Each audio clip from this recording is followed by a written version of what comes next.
A very good afternoon to you all. Thank you for watching UBC Television, broadcasting live from Nile Avenue. With me, Wadulo, Mark, Arnold. This is your lunchtime bulletin, and we're going to be running for 30 minutes straight, so sit tight. It's time for the news. In our first story, government has refuted allegations that the country is harboring M23 rebels. The State Minister in charge of International Affairs, Henry Okello Oriem, shared this with UBC's Robert Onyango. We have details on this report. First of all, I'd like to assure you that the diplomatic relationship between Uganda and the DRC are very solid, are very strategic, and very important. And at this particular time, that relationship has been consolidated because the thinking on how to deal with these negative forces in the DRC, we are on the same page with Kinshasa. Kinshasa supports the position of the government of Uganda, and we appreciate that we can work closely with President Tshisekedi on how to address this matter. So our diplomatic relationship is solid and unshakable in that aspect. Now, I would like to first also, these people who claim that or allege that the government of Uganda is supporting rebel groups, especially M23, are talking absolutely rubbish. I've said before that this is rubbish. It's unjustified what they're saying. If they want to accuse the government of Uganda of supporting the M23, then they should give it evidence, empirical evidence, concrete evidence, irrefutable evidence that we're doing that. Short of which, I repeat, it is absolutely rubbish. It is not in the interest of the government of Uganda to support any M23 or support any negative forces in the eastern DRC. To the contrary, it's to our benefit, the benefit of this country, that we should stand side by side with the Kinshasa government and the President Tshisekedi and get rid of the negative forces who are in the eastern DRC, including M23, ADF, and NALU. Absolutely get rid of them and annihilate them completely, so that there is peace and security in eastern DRC, which guarantees peace and security in western Uganda. The timing this time is right. The leadership, the composition of the leadership are individuals who have the will and determination that this time this matter should be addressed once and for all. That is why, for the first time in a long time, the UPDF is able to operate in eastern DRC at the invitation and the support and the secondment of the President Tshisekedi of the DRC. This is a very unusual development, but a good development. And the UPDF has done a good job in pushing back the ADF, terminating and killing most of their leaders. And actually, at the stage in which we're now sweeping and clearing up remnants of the ADF as such. They are coming together of Eastern community soldiers. The contribution of people like Kenya, Burundi, on the ground will come. It's a long development compared to the past, and this is due to the spirit that the new leadership, composition of leadership in the region are, and now with the East African Standby Force, we hope this will do something which has never been done before: rid that region of negative forces. When is Uganda deploying under the setting of East Africa Standby Force? Yes, and in other news, the National Union of Persons with Disabilities, Uganda, has asked government to come up with laws that dignify and empower persons living with disabilities. The Director of Programs, John Chris Nonsima, says a number of laws and policies that are in place do not uphold the rights and desired environment for persons living with disabilities. Persons living with disability face a number of challenges while accessing services like public transport, public buildings, public toilets, using public roads among others, largely due to their physical incapacities. This is because most of the engineering designs on a number of public utilities like roads, buildings, public toilets and public transport do not have easy access for persons living with physical disabilities. Some roads have zebra crossing points clearly marked to give way to pedestrians, but the indiscipline of motorists is visible. This even makes it more complicated for road users living with disability. As you are gambling with your wheelchair on to pass the hump, the border is coming and it also wants to pass on the same hump. The taxi is coming, it also wants to pass on the same hump. So we think that maybe the zebra crossing will be a highlighter to anyone who is using this road. The National Union for Disabled Persons Uganda had a clear objective to advocate for protection of rights, creation of safe spaces and amplifying voices of persons living with disability.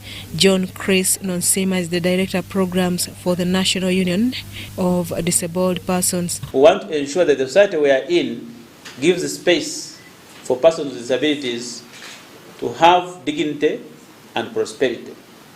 We feel that if those strategic areas are addressed through strategic interventions, we can probably realize the society that we need. Whereas a lot has been achieved since its inception, DIPU observes a number of gaps pending redress. In commemoration of the 35th anniversary, NUDIPU wants government to enhance laws and policies that dignify and empower persons living with disabilities. They also want laws on access of public services like use of public transport, public offices, public schools, among others, updated. Among the road users, we have persons with disabilities. And persons with disabilities should have access to the taxis, should have access to the motorcycles, should have access to the buses, and should be able to utilize the roads without any challenges. The National Union of Disabled Persons Uganda brings together all organizations, uniting all persons living with disability. Susan Naung and Andrew Sebira reporting for UBC TV. Now it is a few days to primary leaving examinations, and candidates in Kwania district have been empowered before seating their PLE papers. Rotary E-Club of Uganda Global visited the young district in the north, visiting schools as well as empowering many youth with startup capital. Lango sub-region is greatly improving its education and agriculture sectors. Many of the households depend on farming and a little of trade. A visit to Kwania district that was formulated in 2018, carved out of Apache district, agricultural works are evident. These are mainly at a homestead level. On the part of the education sector, a survey conducted shows that there are few private schools in the area and many depending on government-formulated institutions.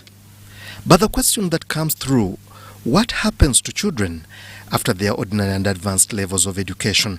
If you can hear me, clap once. If you can hear me, clap twice. Good, you can hear me. Some scholars who fail to make it to school take up agriculture, girls married off, while others join vocational institutes. Just like elsewhere, vocational institutions enhancing hands-on learning are key in such rural areas, and in Kwania district there are a few of these.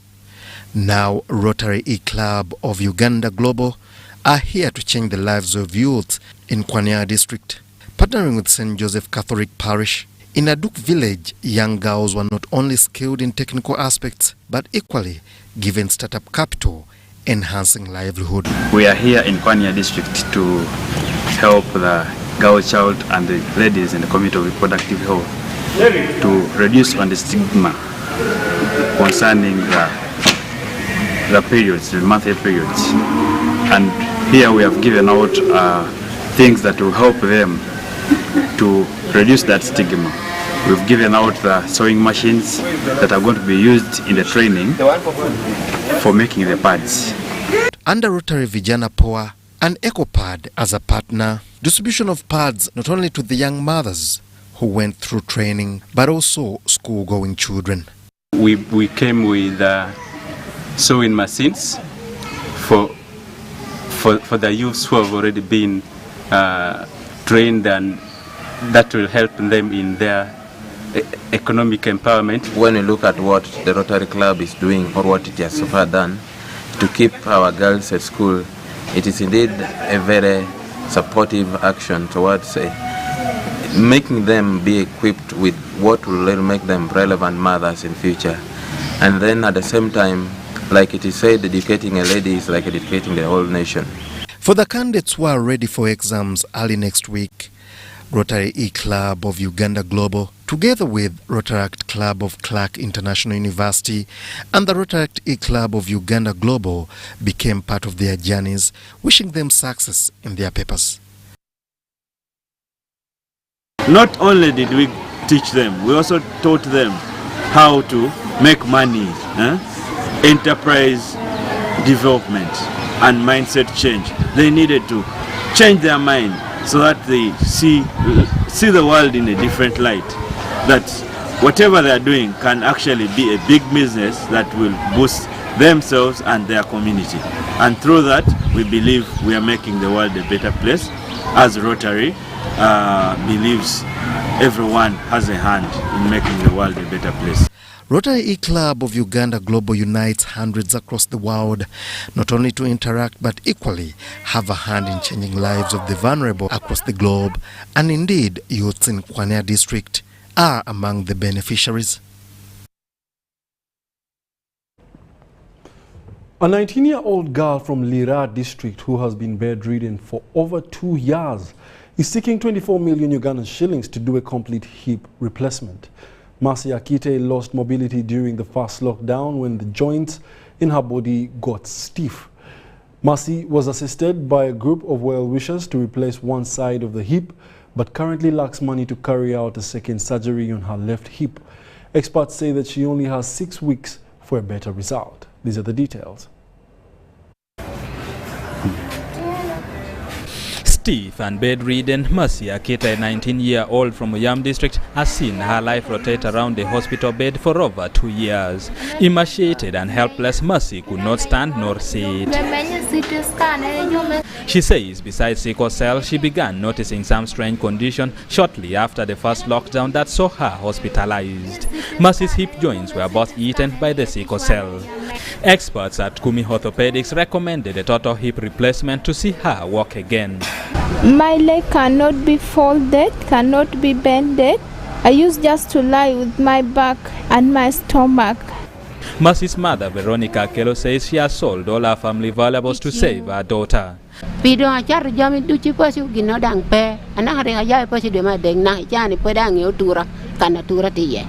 Early this year, a kind-hearted student of Lira University, Irene Akech, spearheaded a rigorous fundraising to get Mercy back to her feet. Bambi, we tried. We raised around 34 million, but I feel like the community is drained. So I'm appealing to stakeholders. This money which is needed, we need 24 million. So she works again. She's a brilliant girl. I know she will one time become a political leader, a minister, a doctor, a lawyer. She will help the entire Uganda. So I am appealing to everyone who supports girl child. Please step in. The surgery needed at least 50 million shillings for both hips, but only 30 million was realized. After replacing the right hip, Mercy is able to stand once again. It was a mixture of joy and emotions. By the God's grace, I can now stand. But my request is going for another second hip. Our Minister of Health, that also me, I want to be a Minister of Health like you. But may you please help me. But currently she can sit. As you can see, she sits, she walks, she eats. But the worry is, in case we happen not to replace this one immediately, there is a possibility of this one also getting damaged, and we may get back to square zero. So my appeal is, if we can do within the shortest time possible, that will be of help. Let's raise money for this girl. Let's give her a life. Because after this, she needs to go back to school. And there are still many out there. See, when the girl called me, today I'm very happy that at least she can walk. So I'm appealing to whoever is out there, let's help the girl. At least 25 million is required for the second replacement to completely restore her health. Eddie Olwa, UBC News. May God heal you, my dear sister. In other news, Tree Talk Plus, an environmental conservation organization that regenerates, grows, protects and takes good care of trees from stumps, has cited human economic activities like charcoal burning, settlement and migration, among others, for destroying nature and causing hunger threats across the country. The concerns were raised in the third National Farmer-Managed Natural Regeneration in Uganda's national discussion concerning environmental protection held at Ntinda. I would like to... Tree Talk Plus is one of the non-government organizations that has taken up the mantle of sensitizing the public about the relevance of conserving and protecting the environment through regenerating, growing and managing trees. Now the FMNR model is a model which looks at regenerating trees from stumps, regenerating a seed that is in underground, but also supporting related activities that go with related livelihood activities that go with trees. Gerard Kato, an environmentalist, recalls about the impacts of environmental degradation. That's the malnutrition index of children increased between 2013 to 2015 and cited for the recent food insecurity in Karamoja region. We've seen a real hunger crisis. We have witnessed with our own eyes people starving to death. Beyond that also, we have seen our ranking as a country in the global hunger index going behind. If we are to achieve our country's vision 2040, if we are to achieve our NDP 3, we need to invest in transformative food systems, but also this model of FMNR offers that option. James Walusimbi, the country manager of Vi Agroforestry, says this basic model is for small-scale farmers. Regarding raising of trees from tree nurseries, that is a very costly venture for farmers, where they are supposed to buy seeds, raise them in the nursery. It becomes very hard for a smallholder farmer. But with the model of the farmer-managed natural regeneration, where we are raising trees from already existing tree stumps, the farmer basically needs a few tools to afford raising trees. However, he elaborates about the risk of movements and refugee influx to destruction of the environment. Uganda is a very generous country where we have a very clear policy on hosting refugees. Government has actually offered land to settle these refugees, but they are required also to do something to settle in. For example, they are meant to construct the houses, the small houses where they are going to put up. So for them to be able to do that, they need to cut down trees from the available landscapes to be able to construct. They also need to cook the food which is given from the different sources, including government. Tree Talk Plus is destined to traverse Uganda, sensitizing citizens about the agenda of conserving nature through tree regeneration model. I'm Ivan Juko for UBC News. Yes, climate change is actually real, so please do take these stories seriously. Otherwise, let's take a short commercial break and we'll be back with more lunchtime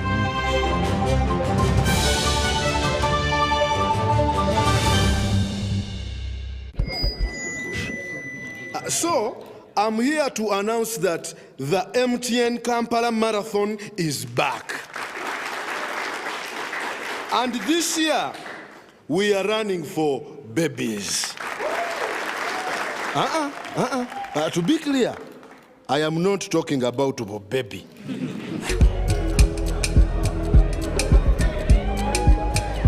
No. And neither am I talking about to be baby.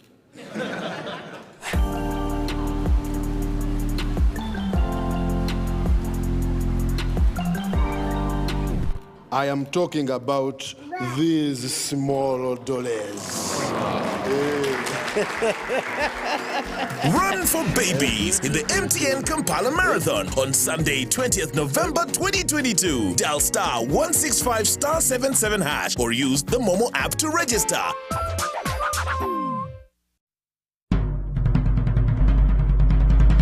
The Ministry of Health informs the public that there are confirmed cases of Ebola in Uganda. We, however, urge the public not to panic as the situation is being managed. The Ministry of Health further reminds the public to be on the lookout for any persons who may show signs and symptoms of Ebola. These include high body temperature, abdominal pains, diarrhea, vomiting, bleeding from the body openings such as the nose, eyes, and mouth. Please inform the nearest health worker immediately if you see anyone with these signs and symptoms. To prevent Ebola from spreading further, please take the following preventive measures: regular washing of hands with water and soap, avoid handshaking and hugging, avoiding any contact with any suspected Ebola patients. Any person who dies suddenly should not be buried but reported to the nearest health worker or LC1 immediately. For further information, please call the Ministry of Health toll-free number on 0800-100-066 or send a free SMS to your report on 8500. This message is from the Ministry of Health with support from UNICEF and World Health Organization.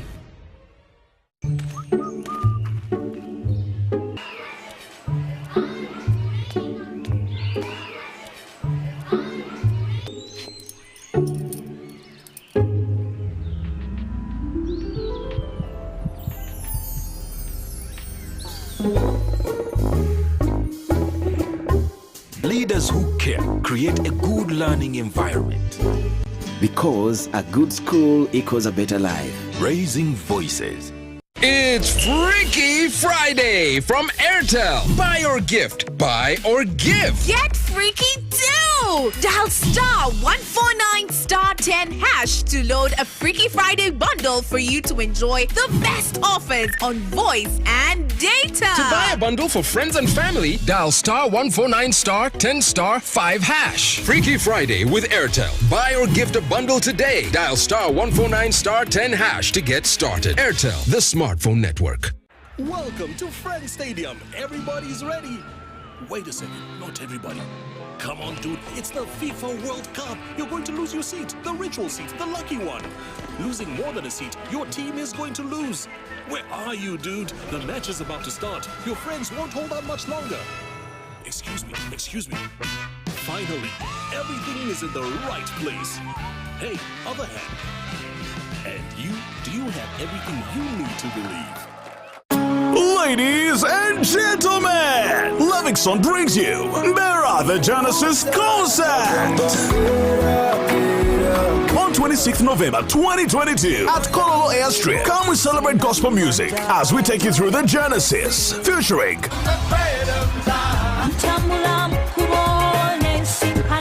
ordinary tickets at 20,000 shillings, VIP tickets at 50,000 shillings, and a table of 10 at 2 million shillings. And the first 1,000 people who will buy a ticket via MTN mobile money will get a discount of 5,000 shillings on each. Don't forget, people with disabilities enter for free. Livingston Live in Bera the Genesis concert is brought to you by Plascon, Fenot, Coca-Cola, Maestro Studios, UNCC, Tres Gospel, Design Consel, Diesel Money, and MTN.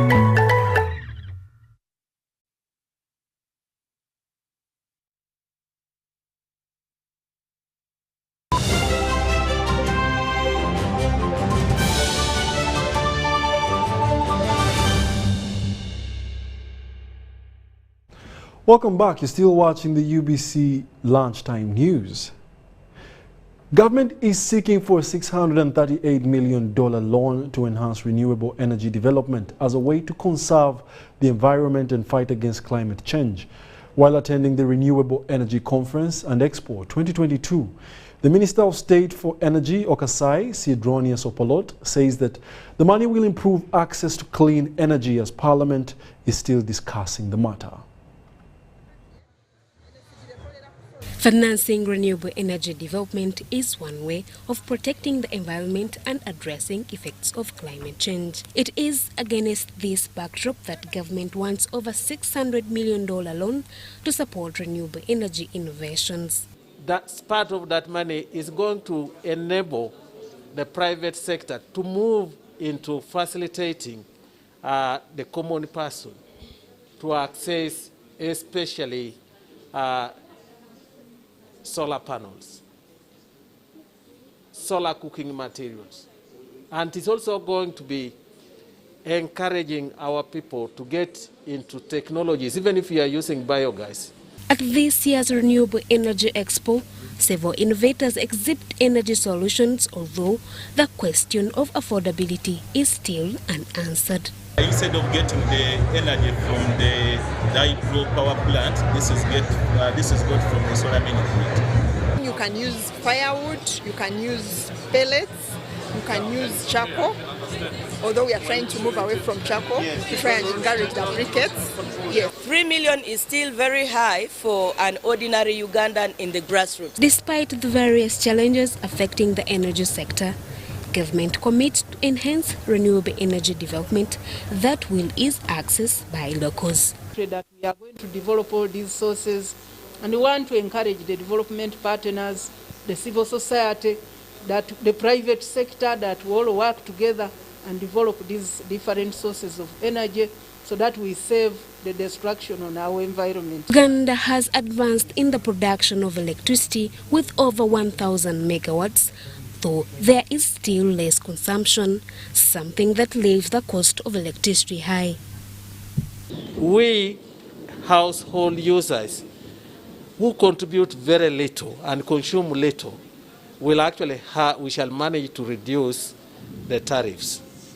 So long as we are generating the electricity and it is not being used, the cost will be shared among the few who are using it.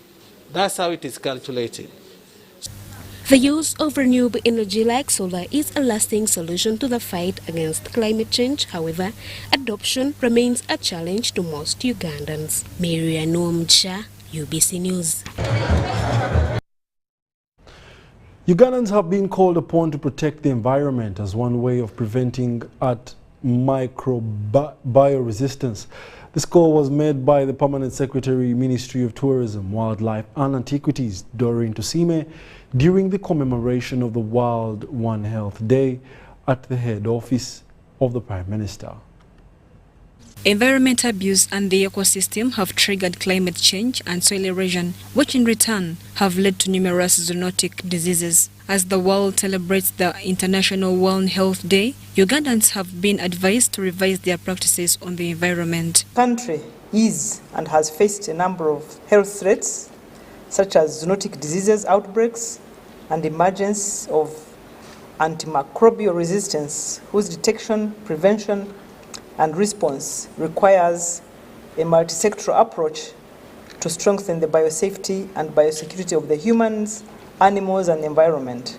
Experts say there is need for proper coordination in health and response to disease to prevent the spread of diseases from animals to human beings. It's linked to the health of the livestock, which is linked to the health of the wildlife.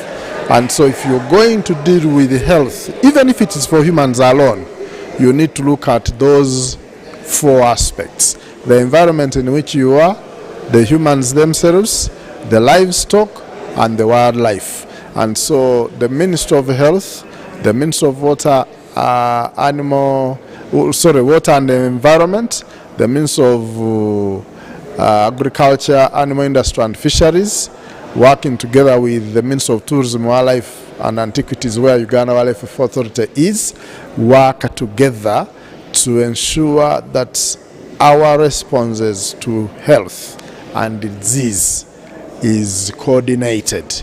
Fears are that if nothing is done to conserve and preserve the environment, there will be continuous disease outbreaks worldwide. There are so many reasons why we are getting so many diseases.